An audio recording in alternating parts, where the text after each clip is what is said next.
Para hadirin dan hadirat yang dimuliakan oleh Allah. Kalau seandainya kita berbicara, yang paling penting ada pendapat seorang alim dari alim ulama, maka semua perkara itu adalah khilaf. Kalau seandainya begini model cara orang beragama, maka tidak ada yang haram di muka bumi ini. Semuanya halal. Antum mau mut'ah? Mau mut'ah? Mut'ah gayanya Syiah mau atau tidak? Kalau antum mau, ada pendapat sahabat Nabi SAW membolehkan mut'ah. Antum mau mabuk-mabukan? Mau? Minum-minuman keras mau? Ada pendapat sebagian ulama salaf yang mereka menghalal minuman keras kecuali hanya terbuat dari anggur saja. Selain daripada anggur, minuman keras semuanya halal. Apa lagi? Mohon maaf, antum ingin mendatangi istri melalui duburnya? Saya punya pendapat ulama salaf. Mereka mengatakan halal. Hah? Antum ingin makan riba? Ya, orang-orang yang tadi kerja di bank, kemudian buru-buru keluar dari bank, antum terlalu terburu-buru. Padahal ini perkara khilaf, ada sebagian ulama yang mengharamkan riba, cuma riba nasi, adapun riba fadl mereka tidak mengharamkan. Jadi kalau mau mencari khilaf, apa saja kita akan ada ucapan para ulama di sana. Namun bukan begitu cara kita beragama. Ya, saya tantang semua dai-dai yang ada. Kalau seandainya dia bisa mendatangkan bahwasanya musik ini sepakat seluruh para ulama, maka saya ikut dengan ucapannya. Ini sama saja. Orang nggak mau terima kebenaran, cari pembenaran. Kalau begitu juga Syiah akan berkata, siapa yang mengatakan mut'ah itu adalah haram, ijma' seluruh para ulama, seluruh para sahabat Nabi, saya akan tinggalkan mut'ah ini.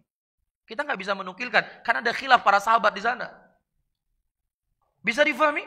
Namun al-ibrah bukan qaul fulan wal alan. Al-ibrah apakah itu sesuai dengan dalil ataukah tidak?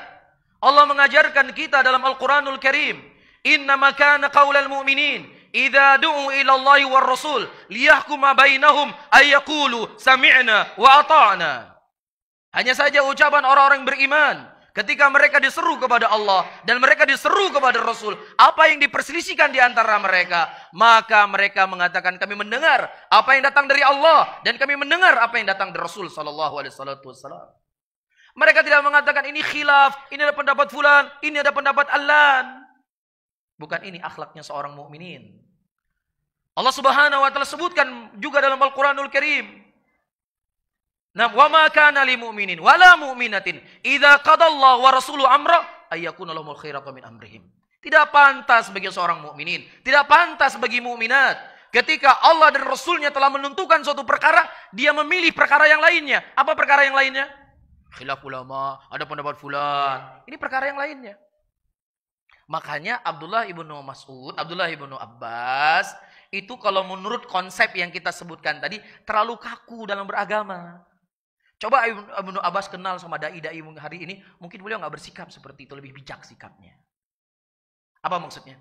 Disebutkan dalam Sahih Bukhari, datang orang-orang bertanya kepada Abdullah ibnu Abbas tentang permasalahan haji, masalah fikih ya, masalah haji. Kemudian Ibnu Abbas mendatangkan hadis dari Nabi SAW. Kemudian mereka berkata, wahai Ibnu Abbas, tetapi Abu Bakar berkata demikian, tapi Umar berkata demikian. Oh ya sudah, khilaf berarti ini. Ada pendapat Abu Bakar kok, kan begitu. Ada pendapat Umar kok dalam masalah ini. Ya sudah, udah kamu ngamalin ini, saya ngamalin ini. Apakah begitu? Ya, makanya Ibnu Abbas nggak kenal dai-dai zaman sekarang. Abdullah Ibnu Abbas menyebutkan, yushiku an tanzila alaikum hujarati minas sama. Aqulu qaulu Rasulullah sallallahu alaihi wasallam wa taqulu qaulu Abu Bakar wa Umar. Hampir-hampir batu-batu dari langit tersebut jatuh mengimpit kalian. Aku mengucapkan ucapan Nabi, kalian telah berkata Abu Bakar dan Umar. Ucapan Rasulullah ya mau ditentangkan dengan ucapan Abu Bakar dan Umar, begini sikap para Abdullah ibn Abbas. Bagaimana lagi ketika ditentangkan ucapan Rasulullah dengan ucapan selain daripada beliau? Iya. Disebutkan dalam Sahih Muslim, datang orang-orang kepada Aisyah radhiyallahu taala anha dan mengkhabarkan Abdullah ibnu Mas'ud berfatwa bahwasanya wanita-wanita yang mereka mandi dari haid hendaknya membuka kepangan rambutnya. Itu pendapatnya ya Abdullah ibnu Amr bin As.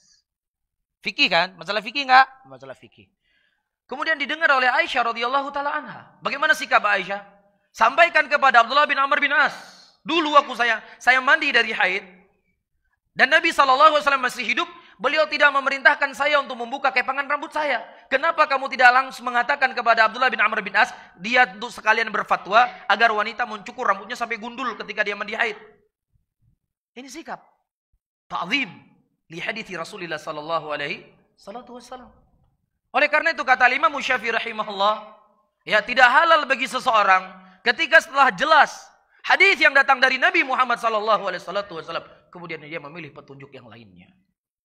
Ini diantara hawa nafsu yang syaitan masuk dalam bab khilaf. Semua dibuat khilaf. Bisa difahami ya?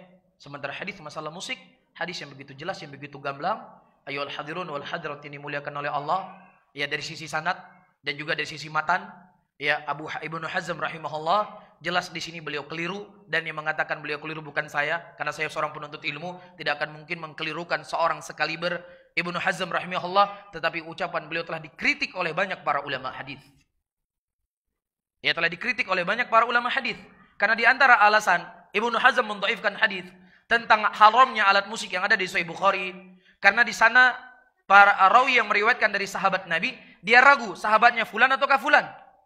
Dalam kaidah ilmu hadis disepakati oleh para ulama hadis bahwasannya majhulnya seorang sahabat, misalnya ada sebuah hadis, hadisnya dari Abu Hurairah, ataukah dari Ibnu Aisyah, ataukah dari Ibnu Umar, ataukah dari Ibnu Abbas, ataukah dari Umar bin Khattab, bingung mana di antara mereka yang meriwayatkan hadis ini. Ini tidak memudaratkan hadis, karena seluruh para sahabat Nabi apa? Udul. Apakah fulan, apakah alat, itu sama semuanya, nggak beri pengaruh hadis.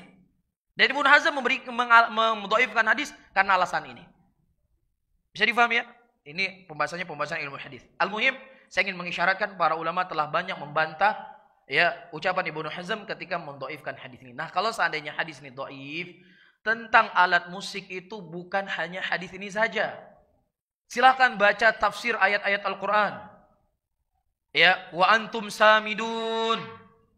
Ya, orang-orang munafik, orang-orang musyrikin pada waktu itu mereka mengejek Rasulullah sallallahu alaihi wasallam dalam keadaan mereka bernyanyi-nyanyi mengejek Rasulullah. Ini Allah mencela, menyebutkan tentang apa? Tentang perbuatan mereka, perangai mereka dalam keadaan mereka bernyanyi-nyanyi. Ya, dan ayat-ayat yang lain sebagainya yang tentunya dibahas oleh para ulama, dan kita juga sudah punya ceramah dalam masalah ini dari sisi hadis. Ya, kita jabarkan dari sisi hadis Rasulullah sallallahu alaihi wasallam dan dari sisi ucapan para ulama dan bantahan para ulama, ya orang-orang yang mereka mengambil pendapat Ibnu Hazm rahimahullah mendhaifkan hadis tersebut. Bisa difahami ya?